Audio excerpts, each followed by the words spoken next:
magacaygu waa Cabsime Shabiin waxaan deganahay magaalada Umeå ee waqooyiga waddanka Sweden waxaan ku suganahay xarunta Safari Radio.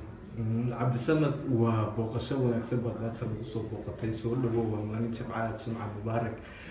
waxaan ku weydiiyay waxaad degan tahay Umeå dhanka kalena waxaad ka shaqeysaa saxaafadda iyo qaybta waliba aad halkan u fadhidaa idaacad TV oo lagu magacaabo RTN bal arrinka hadda wax nooga sheeg waxaan deganahay magaalada Umeå waa run arrimaha saxaafadda waxaan ku jiray muddo laga gaadhayo 20 sanadood idaacado badan iyo TV badan iyo meelo badan baan soo shaqeeyay waxaan runtii iminka sanad jirsaday barnaamij la yiraahdo waxtarka wariyaha oo ruuxantii aan ku wareystay wariyaasha Soomaaliyeed meel kasta ay joogaan daafaca caalamka meel kasta ay joogaan kaasoo aan uga gol lahaa bal hadda wariyaasha laftigooda iyaga wax wareystay in iyaga laftigooda la wareysto marka ruuxantii waxaan wareystay suxufiyiin fara badan oo muddo dhowr iyo 10 sano 20 sano 15 sano qaar 30 sano ku jireen qaar 40 sano ku jireen ayaan wareystay iminka waxaan ka tirsanahay shaqaalaha RTN TV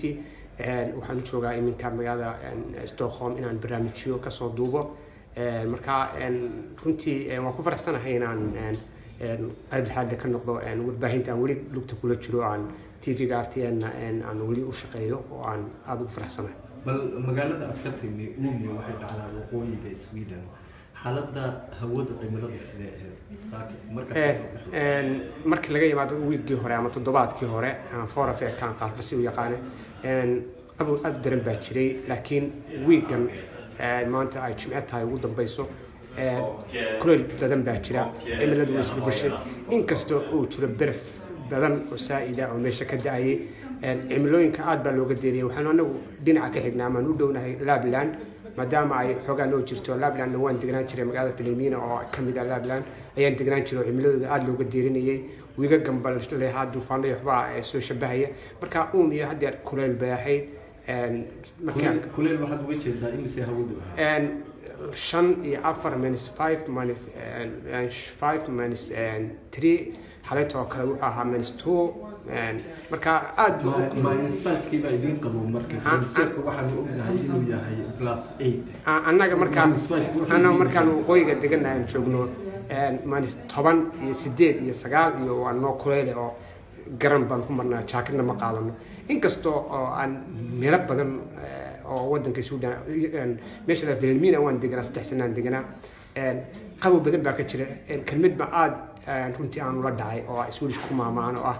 dad filis in kaaltimen dooli kala dir oo macnaheedu yahay qabow ma jiro laakiin darxuma jirta marka waqooyiga marka la joogo kale waxaan aad u isticmaalaa jaakado badan gacmaha lugaha oo aan sharabaad ama tigsaanka aan aad u badsano marka waxa weeye qabow dareemaysa laakiin haddii aad adigii jaakad yar ama aad madax soo hagaajisan ama aad wixii dhar fiican soo xidhan qabow ku helaya marka kelmadda waan ugu bogay runtii wax badan waan ka bartay ruuxantii kelmadda